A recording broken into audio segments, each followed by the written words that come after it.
Particularmente, eu não gosto de falar sobre políticos e política. Mas eu percebo que o meu silêncio em nada colabora para a mudança que eu tanto desejo como cristão. Infelizmente, eu sou apenas mais um entre os milhões de brasileiros que não gostam de falar e se envolver com a política. Fomos trabalhados em nossa educação que fazer política é coisa de político. Na verdade, todo cidadão ele faz política todos os dias. Não se vive sem participar da política de nosso país, seja contribuindo de maneira intencional ou inconsciente. E nós, cristãos, protestantes, e eu falo aqui pela grande maioria, não participamos da luta contra a ditadura que foi imposta em nossa sociedade. Nós fomos culturalmente ensinados pelas escolas que estavam sob o domínio dos ditadores a não reagir.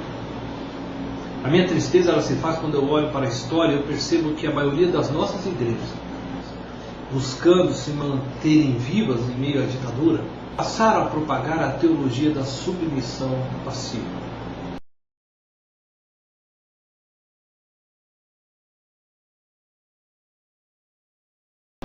Essa teologia ela gerou uma geração que ainda hoje acredita que carregar uma bandeira contra o governo é uma ação contra Deus. Afinal, Deus estabeleceu toda a autoridade, conforme descreve então essa teologia, baseando-se no livro de Romanos, no capítulo 13, verso 1 e 2 deste livro. Bom, sem dúvida alguma devemos obedecer ao Estado. Acho que isso é indiscutível. O Estado recebeu do povo a autoridade para administrar com responsabilidade o patrimônio que lhes foi confiado.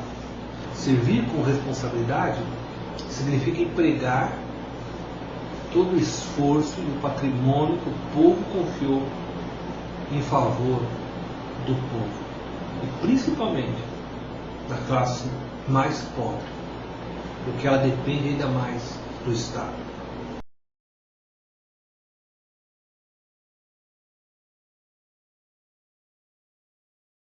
A pergunta que eu levanto é a seguinte: se o Estado não administra com responsabilidade, é legítimo o seu governo?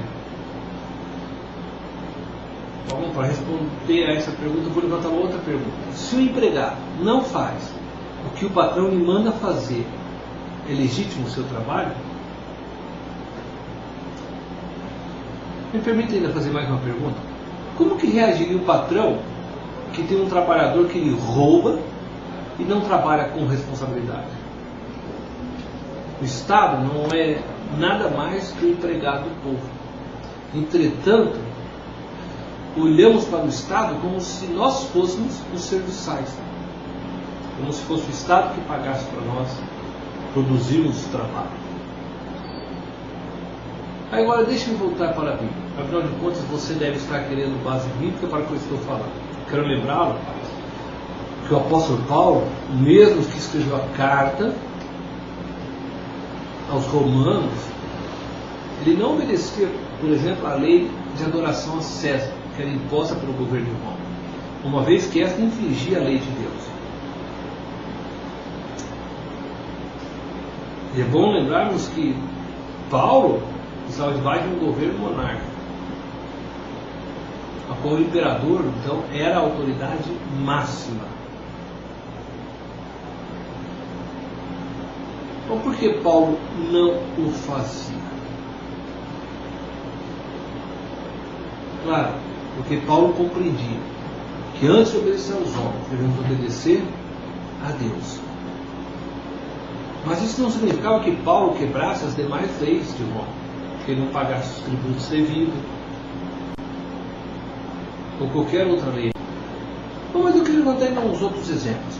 Samuel depôs o rei Saul e a sua casa. Samuel foi levantado por Deus para ungir um novo rei. Ele então foi contra a autoridade de Saul Ele ungiu a Davi como o novo rei. Elias lutou contra o rei Acabe, não aceitou o que Acabe estava fazendo com Israel. Eliseu, ele ungiu a Jeú para ser o novo rei de Israel, e ele foi mais longe, orientou Jeú para que matasse o rei Jorão e toda a família de Acabe.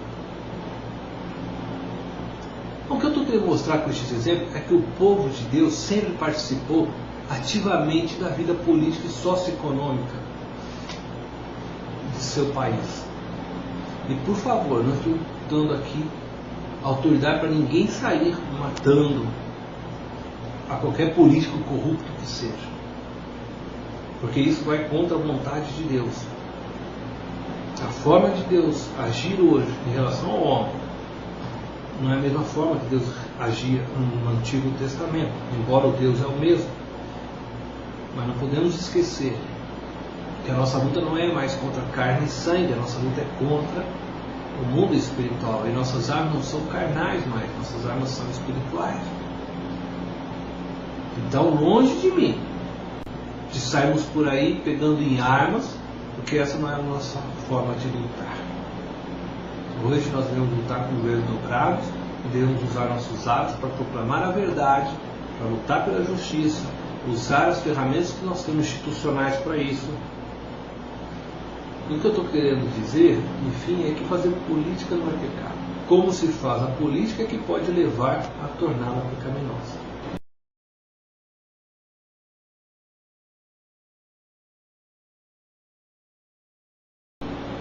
Bom, diante de uma situação no nosso país, nós precisamos lutar.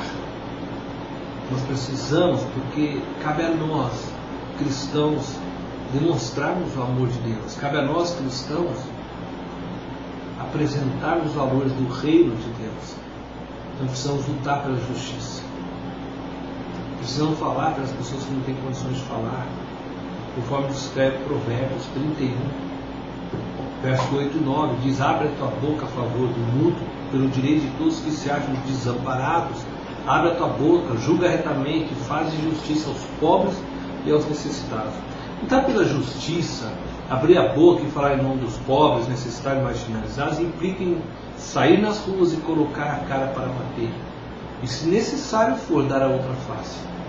Não se luta sem sair do lugar de comodismo. Não se faz ouvir a voz se você permanecer calado. A igreja brasileira ela não é perseguida, graças a Deus. Será que graças a Deus? Já pensamos na possibilidade de que possivelmente estamos caminhando do mesmo lado da injustiça, da hipocrisia, da indiferença, do pecado? Tiago 4,17 diz assim: aquele que sabe o bem que tem que fazer e não faz, está pecando. O pecado da igreja não se faz notório quando olhamos para os indivíduos, mas quando nós olhamos para o todo. A igreja formada por todos que professam sua fé em Cristo, se essa igreja que se diz uma, que afirma estar unida em Cristo, ela peca quando fecha seus ouvidos para o clamor dos pobres necessitados. Seja esse clamor de uma dimensão espiritual ou sociocultural. Nesse pecado eu faço parte, eu espero contribuir para a mudança da minha. Eu me sinto muitas vezes como o profeta Isaías: ai de mim, estou perdido, porque sou homem de lábios impuros, habito no meio de um povo de lábios impuros. Parafraseando o que disse Isaías, eu diria: ai de mim, estou perdido, porque eu sou um homem de lábios cerrados e habito no meio de um povo de lábios cerrados. Mas é tempo de mudarmos essa história.